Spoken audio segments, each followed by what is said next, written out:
오늘 본문에는 예수님께 질문한 한 사람이 나옵니다. 그는 예수님을 선생님이라고 부르고 있습니다. 그는 예수님을 따르는 무리 중에 있었던 한 사람이었던 것 같습니다.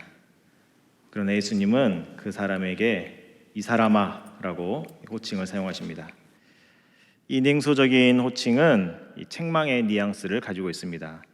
예수님은 그 사람의 질문에 적지 않게 실망하신 것 같습니다. 오늘 살펴볼 예수님의 비유의 말씀도 몇 주 전에 제가 말씀드렸던 부자와 나사로처럼 이 부에 대한 부분입니다. 그러나 오늘 비유는 배경에서 약간의 차이가 있는데, 이 부자와 나사로의 비유가 예수님을 적대시했던 이 바리새인의 비웃음이 그 배경을 이루고 있다면, 오늘 어리석은 부자의 비유는 예수님을 따르던 이 무리 중에 한 사람의 질문 또는 요구가 그 배경을 이루고 있습니다. 그래서 예수님께서 이 사람아 이렇게 부르고 있지만, 예수님께서 자기 사람을 향한 그 안타까운 감정, 이런 것들이 그 호칭에서 묻어나는 것 같습니다. 처음에 예수님은 이 사람아라고 호칭을 사용하셨지만, 비유가 시작된 후에는 어리석은 자라고 또 바뀌게 됩니다. 20절에 나오죠. 하나님이 이르시되 어리석은 자여. 이는 그 사람이 어리석기 때문일 수도 있겠지만, 오히려 비유에 나오는 부자를 어리석은 자라고 부르면서 너는 이 부자처럼 어리석은 자가 되지 말아라, 이런 바램과 교훈이 들어있는 것입니다. 예수님 당시에 이 유대인 사회에서는 존경하는 랍비들이나 또 장로들에게 찾아가서 송사를 의탁하는 일이 종종 있었습니다. 오늘 오전에 담임 목사님이 말씀하셨던 것처럼 성문 앞에 장로들이 모여서 회의도 하고 또 어려운 송사를 다루면서 판단해주는 이런 전통이 있었죠. 우리 사무엘 하 15장에 가게 되면 이 압살롬의 이야기가 나오는데, 사무엘 15장 압살롬이 이제 그 다말과 암논의 사건 때문에 이 암논을 죽이고 그술로 쫓겨나게 되죠. 그런데 요압의 설득으로 이 다윗이 압살롬을 불러옵니다. 그런데 그 압살롬이 돌아와서 했던 게 뭐냐면, 사무엘하 15장 2절 이하에 보면 압살롬이 일찍 일어나 성문 길 곁에 서서 어떤 사람이든지 송사가 있어 왕에게 재판을 청하러 올 때 그 사람을 불러 이르되. 무슨 말입니까? 자기가 성문 앞에 서서 송사를, 재판을 대신 했던 것입니다. 쭉 가서 4절에 가게 되면 압살롬이 이르기를 내가 이 땅에서 재판관이 되고 누구든지 송사나 재판할 일이 있어 내게로 오는 자에게 내가 정의 베풀기를 원하노라. 압살롬이 이렇게 했던 이유는 민심을 얻어서 자기 세력을 키우기 위해서 그렇게 했습니다. 이것이 이제 이 압살롬의 반역의 시작이었습니다. 사실 이 송사를 다루는 문제는 되게 중요합니다. 저도 사역을 시작한 지 이제 20년이 넘었고 2005년에 제가 첫 사역을 시작했는데, 그리고 목사가 된 지도 벌써 10년이 넘었습니다.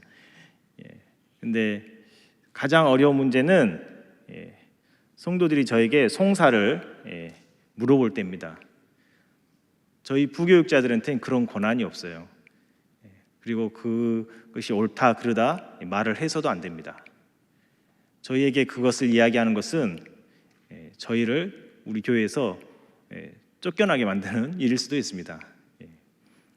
압살롬이 송사를, 왕이 해야 될 송사를 대신하면서 이 반역을 시작했던 것을 우리는 보게 됩니다. 어쨌든 이 성문 앞 송사의 이 전통이 이어져서 그 전통이 쭉 와서 예수님 당시에는 랍비나, 존경받는 랍비나 이 회당장에게 이 송사를 맡기게 된 것입니다. 그런데 이 본문의 이 사람은 예수님께 송사를 부탁했습니다. 이 사람은 랍비보다 또 회당장보다 장로님들보다 예수님을 더 존경하고 따랐던 사람이었던 것이죠. 랍비나 장로에게 송사를 맡기는 이 전통은, 이 성문 앞에서 송사를 하는 이 전통은 모세, 출애굽 때 모세에게까지 올라갑니다. 광야에서 모세도 이 백성들의 송사를 담당했었습니다. 또 송사 담당할 이 장로들을 세우기도 했었습니다. 재밌는 것은 모세가 이집트 왕족으로 있을 때 히브리인들이 막 싸우고 있을 때 그들을 말리죠. 그때 그 히브리인들이 모세에게 이렇게 말합니다. 출애굽기 2장 14절에 누가 너를 우리를 다스리는 자와 재판관으로 삼았느냐. 오늘 누가복음 12장 14절 예수님의 말씀과 아주 유사합니다. 누가 나를 너희의 재판장이나 물건 나누는 자로 세웠느냐. 굉장히 유사하죠. 예수님께서 이 출애굽기의 말씀을 인용하신 것은 아마도 제 짧은 생각으로는 예수님의 유머가 아닌가 이렇게 생각됩니다. 이 친밀한 관계에서 나오는 유머일 수 있겠습니다. 우리도 제가 청년 중에 누구에게 오늘 동생이 안 보이던데 동생 어디 갔니? 이렇게 물어보면 그 청년이 저에게 내가 내 동생을 지키는 자니까 이렇게 유머러스하게 대답을 할 수 있겠죠.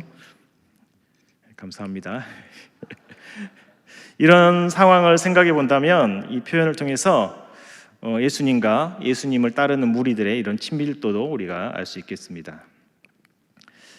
오늘 본문의 상황을 좀 더 화기애애한, 좀 더 친밀한 관계로 보기 위해서 예화를 하나 더 들겠습니다. 오늘 설교에는 예화가 많습니다. 제가 항상 예화나 적용 부분이 약한데 오늘 최선을 다해 보겠습니다. 학교 다닐 때 수업을 할 때 교수님은 열심히 수업을 하고 계시죠. 그런데 학생 하나가 교수님께 뜬금없는 질문을 하는 것입니다. 과 대표가 학생회비를 전행하고 있습니다. 과 대표를 불러서 이 문제를 좀 혼을 내주십시오. 공정하게 학생회비를 사용하라고 혼 좀 내주십시오. 그때 이 교수님이 지금은 수업 시간이야. 내가 너희의 재판장이니? 이렇게 대답할 수 있겠죠. 이런 상황과 유사하지 않았을까? 이렇게 생각해 봅니다. 예수님께서 이 사람아, 누가 나를 너희의 재판장이나 물건 나누는 자로 세웠느냐라고 했을 때 그 예수님의 표정, 그리고 그 주위에 있었던 무리들의 표정, 이런 것들을 우리가 상상해 보면 그 분위기를 우리가 유추해 볼 수 있겠습니다. 이 모든 것들을 종합해 봤을 때 오늘 본문에 나오는 표현들이 다소 냉소적이고 조금은 과격해 보이지만 그것은 예수님의 분노가 아니라 자기 사람들을 향한 그 사랑이 그 기저에 있다는 것을 알게 됩니다. 늘 가까이 따르던 무리들에게 재산 분배 문제로 갈등하는 그들에게 더 직접적으로 가르침을 주시는 것입니다. 그래서 오늘 비유에는 아주 세심한 이 메시지가 담겨 있습니다. 바로 비유의 핵심으로 들어가 보겠습니다. 오늘 비유의 핵심은 19절, 20절에 있습니다. 우리 같이 한번 읽어보겠습니다.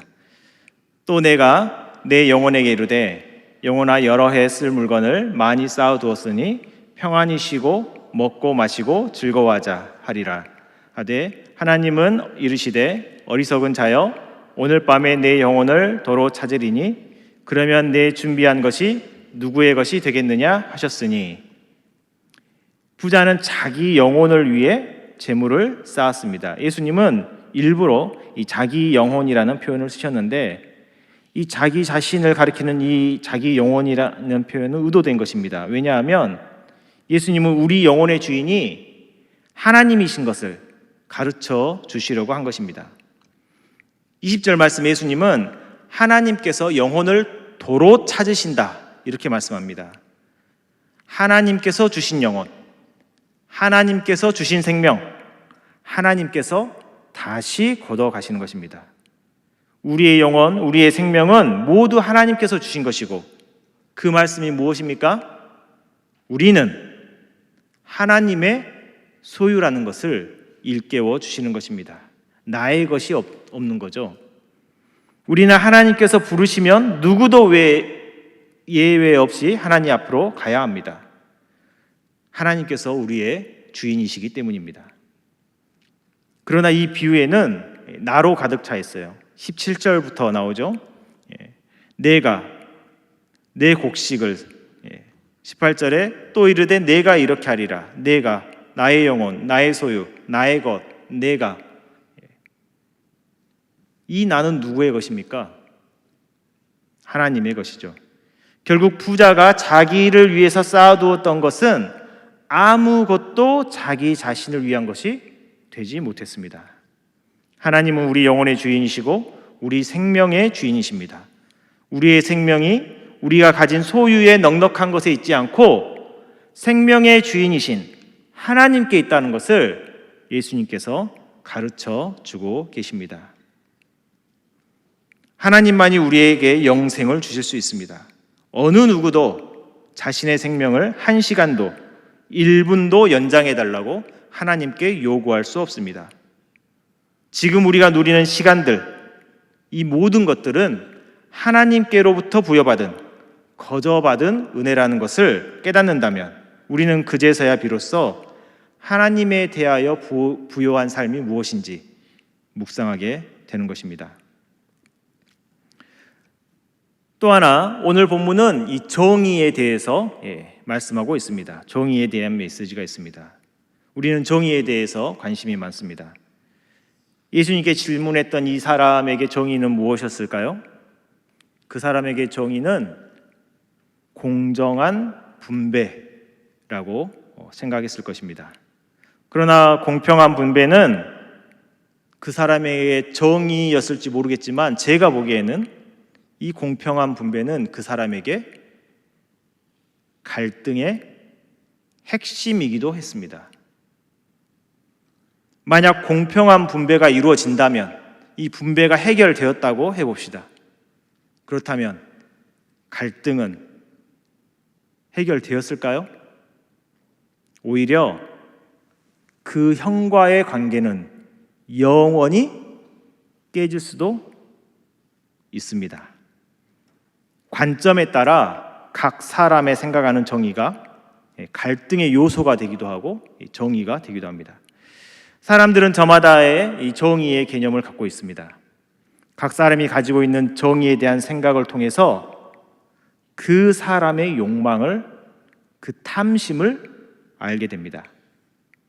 만약에 예수님께 질문했던 이 사람이 이 똑같은 문제를 가지고 다르게 질문했다면 어땠을까요? 제가 한번 바꿔보겠습니다. 선생님, 저는 제 형과 유산 때문에 싸우고 있습니다. 이 싸움 때문에 우리 형제 사이가 영원히 깨질까봐 겁이 납니다. 어떻게 해야 형님과 화해할 수 있을까요? 똑같은 문제지만 이렇게 질문했다면 이 사람이 가진 욕망은 무엇일까요? 형제 우애, 화목이 이 사람의 욕망, 목표가 됩니다. 그리고 정의는 곧 어떻게 화해를 할 것인가, 이것이 곧 정의의 실현이 되겠습니다. 우리가 사는 이 세상에는 이 두 가지 갈등 때문에 불화를 겪는 일이 많습니다. 분배인가, 화해인가, 평등인가, 성과인가.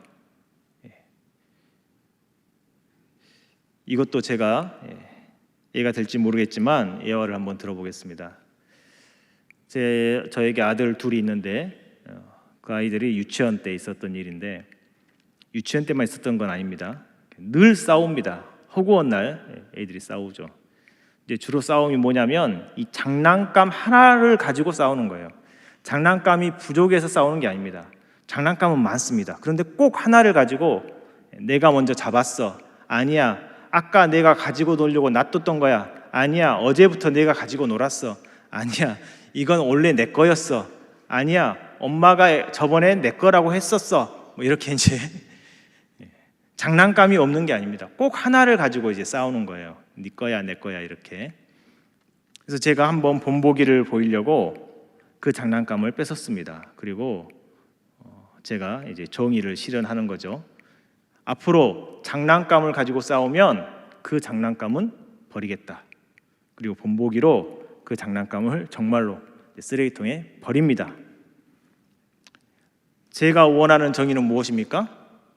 평화입니다. 안 싸우는 거예요. 평화가 제가 원하는 정의입니다. 그 다음 날이 됐어요. 얘들이 또 싸웁니다. 그런데 이번에는 정말 비싼 장난감을 가지고 싸웁니다. 이 장난감은 외할머니가 어린이날이라고 특별히 사준 겁니다. 이 장난감이라고 우습게 보면 안 됩니다. 그때 당시 이 헬로카봇이라는 장난감이 있는데 이게 시리즈가 다양하고 이 자동차가 로봇가 되는 건데 공룡도 로봇가 되고 아무튼 로봇가 되는 게 핵심입니다만 여러 가지가 있어요. 이 각각도 비싼데 이 여러 가지가 또 하나로 합체가 돼요. 그럼 이 여러 가지가 다 합치면 뭐 20만 원을 넘게 됩니다. 그걸 가지고 싸우고 있습니다. 그 순간 제가 원하는 정의가 바뀌게 됩니다. 저는 평화를 원했는데 정의가 바뀌더라고요. 저건 아까운데, 저건 버릴 수가 없겠는데 이제 망설이게 되는 거죠. 정의를 실현할 수가 없습니다. 그때 이제 제 큰아들이 눈을 동그랗게 뜨고 저에게 말을 합니다. 아빠, 이것도 버릴 거야? 이렇게 물어봅니다. 그렇죠. 사람의 자기 욕망, 탐심으로 인해서 이 정의가 바뀝니다. 그러나 예수님에게 정의의 문제, 분배의 문제를 요구했던, 해결해달라고 요청했던 이 사람에게 누가 나를 너희의 재판장이나 물건 나누는 자로 세웠느냐라고 말씀하십니다. 무슨 뜻입니까? 그 사람의 정의 개념에 우리 주님은 동의할 수 없다는 것입니다. 예수님은 그가 원하는 공평한 분배가 정의가 아니라고 말씀하시는 것입니다. 그 사람이 생각하는 정의가 탐심에서 비롯되어 것을 꼬집어 주시는 것입니다.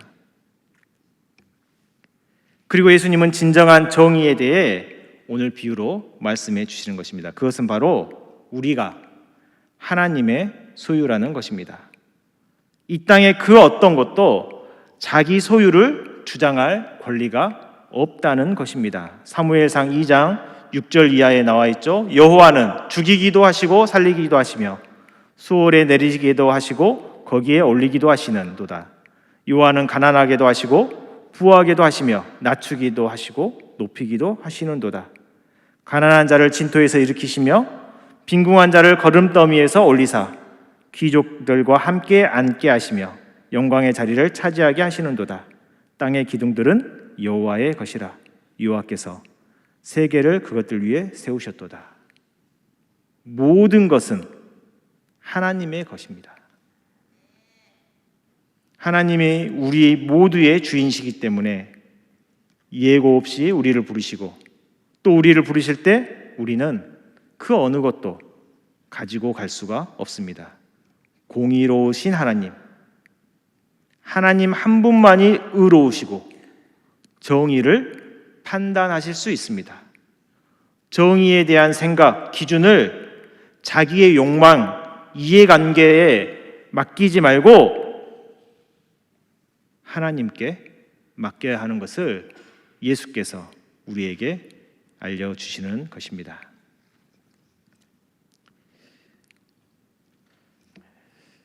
어떤 주석가들은 예수님의 주위에서 이제 비유를 듣고 있던 무리들 중에 이 질문을 했던 그 사람의 형이 같이 있었을 것이다라고 추정을 하기도 했습니다. 왜냐하면 유산을 분배받지 못했던 동생에게 예수님이 많이 가진 부자를 등장시켜서 교훈을 주고 있기 때문에 그렇습니다. 그래서 21절에 하나님께 대하여 부요하지 못한 자는 유산을 나누지 않은 그 사람의 형을 가리킨다. 이렇게 생각했습니다. 그 사람이 4세기 교부의 아우구스티누스였습니다.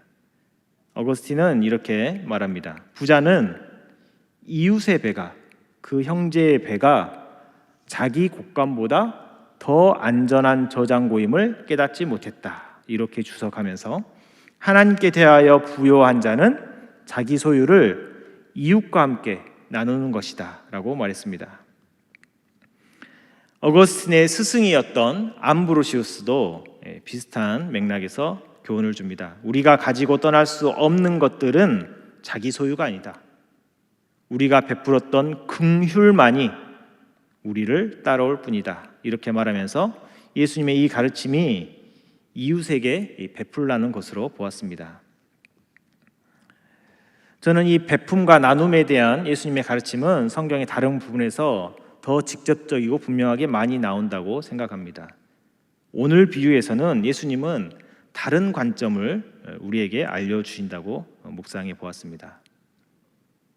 자기 소유를 향한 탐심, 이기심, 그 속으로 예수님은 파고 들어가시는 것 같습니다.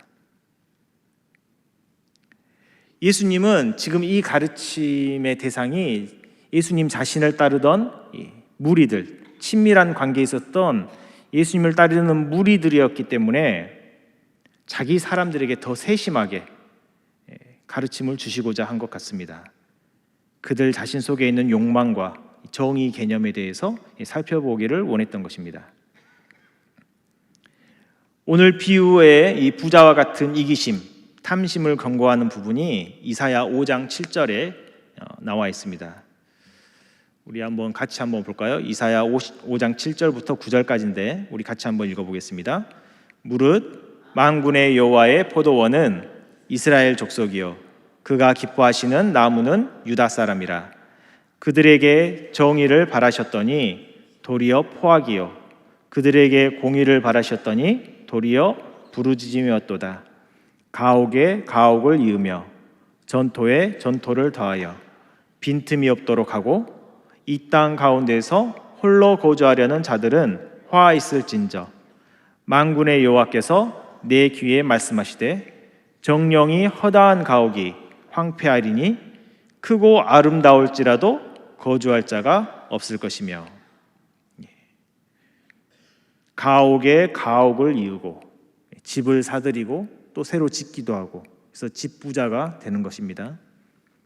전토에 전토를 더하여 땅을 사고 몇천 평, 몇만 평을 소유하게 되는 것. 빈틈없이 거대한 땅을 소유하고 많은 집들을 가지게 되었습니다. 그리고 그 가운데 홀로 거주하게 된다면 어떨까요? 외롭겠죠. 아무리 많은 집을 가져도 아무리 넓은 땅을 가져도 그 가운데 홀로 남았다면 그 사람은 부유함을, 행복함을 느낄까요? 아니면 외로움을 느낄까요? 그래서 오늘 비유에 나오는 부자의 독백이 너무나 슬프고 외롭게 들리는 것입니다. 저는 예수님의 이 비유를 묵상하면서 가장 인상적인 부분이 바로 이 부자의 독백이었습니다. 부자는 대화를 나눌, 의논을 할 친구가 없습니다. 그가 대화하는 상대가 다름 아닌 자기 자신, 자기의 영혼입니다. 자기 자신과 상의하고 자기 영혼과 대화하고 있습니다. 예수님은 이 장면을 17절부터 19절까지 하나씩 천천히 보여주고 있습니다. 17절에 심중에 이르기를, 문자적으로 지역하게 되면 그가 자기 자신과 의논하였다. 자기 자신과 의논한 것입니다. 내가 곡식을 쌓아둘 곳이 없으니 어떻게 할까? 그리고 그가 말하였다. 누구에게 말한 것입니까? 자기에게 말한 겁니다. 자기가 묻고 자기가 자기 자신에게 대답한 것입니다. 나는 이렇게 할 것이다. 내 곡간을 헐고 더 큰 곡간을 지어야겠다. 그리고 내 곡식과 내 재물을 쌓아둘 것이다. 19절에 그리고 나는 나의 영혼에게 말할 것이다. 너는, 갑자기 2인칭이 나와요. 갑자기 동사가 2인칭으로 바뀝니다. 아무도 없어요. 아무도 없고 자기 혼자 있는데 너가 나오는 겁니다. 여기서 너는 누굽니까? 나입니다. 자기 영혼을 대상화하여서 말하고 있습니다. 너는 여러 해 동안 쓸 물건을 풍성히 쌓아두었다. 쉬어라. 명령형입니다. 명령형도 다 2인칭입니다. 쉬어라, 먹어라, 마셔라, 그리고 즐겨라. 편안하게. 예수님께서 이 독백, 이 부자의 이 독백을 무리를 향해 하나씩 이야기해 주셨을 때 예수님을 따르던 무리들의 반응은 어땠을까요? 더러는 우스꽝스럽다고 여겼을 수도 있고, 더러는 그 마음에 찔림을 받았을 수도 있을 것입니다. 그러나 저는 이 독백이 너무 슬프게 들렸습니다. 이 독백이 처절한 외로움, 고독을 보여주고 있다고 느꼈기 때문입니다. 혹시 거울을 보고 자기 자신과 대화해 보신 적 있으십니까? 우리 동화 속에 나오죠. 우리 어린이들 졸린 것 같은데 질문 한번 해보겠습니다. 거울을 보고 대화하는 동화 속 인물이 나오죠. 누구죠? 백설공주의 마녀. 잘하네. 거울을 보고 자기 자신과 대화하고 있는 모습을 다른 삼자가 누군가가 봤다면 어떨까요? 엄청 민망하겠죠? 예수님은 그 사람의 탐욕, 우리가 가진 소유에 대한 집착, 그 이해관계 속으로 들어오십니다. 그리고 그 실체를 보여주시려고 하는 것입니다. 그 실체가 뭐냐면 제가 느낀 것은 지독한 고독, 외로움입니다. 자기 자신과 대화하고 즐거워하는 모습, 대화할 상대가 없고 그렇게 많은 걸 가졌지만 그것을 나눌 친구나 가족이 없습니다. 탐심과 이기심이 우리를 더 고독하게, 더 외롭게 몰고 가는 것입니다. 예수님께서 우리에게 보여주시는 것입니다. 누가복음 9장 25절에 예수님은 사람이 만일 온 천하를 얻고도 자기를 잃든지 빼앗기든지 하면 무엇이 유익하리요? 말씀하십니다. 오늘 이 비유의 말씀처럼 자기를 잃어버린 사람, 온 천하를 얻었지만 자기를 잃어버린 사람, 빼앗긴 사람, 누구에게 빼앗긴 것입니까? 탐심에게 빼앗겨 버렸습니다.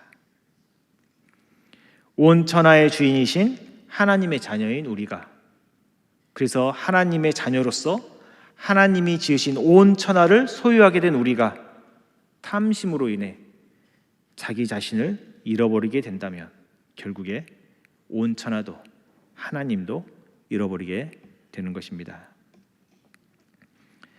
말씀을 맺겠습니다. 우리는 예수님께 송사를 의탁했던 그 사람처럼 많은 문제와 다툼 속에서 살아갑니다. 그때 우리는 우리 마음에 자리 잡은 탐심, 욕망을 확인하게 됩니다. 만일 우리의 욕망이 더 갖기 위한 탐심, 소유에 대한 집착이라면 우리는 공평한 분배라는 정의에 도취되어서 정말 중요한 것들을 잃어버리게 됩니다. 가장 크게는 바로 화평입니다. 가족과 화평할 수 없고 친구와 화평할 수 없게 되는 것입니다. 예수님은 오직 하나님 한 분만이 공의로우신 분임을 우리에게 알려주십니다. 하나님만이 우리의 정의의 기준이 되실 수 있습니다. 우리의 욕망을 하나님께 맞출 때, 우리가 하나님을 욕망할 때 우리는 비로소 하나님에 대하여 부요한 삶을 살게 될 것입니다. 기도하겠습니다.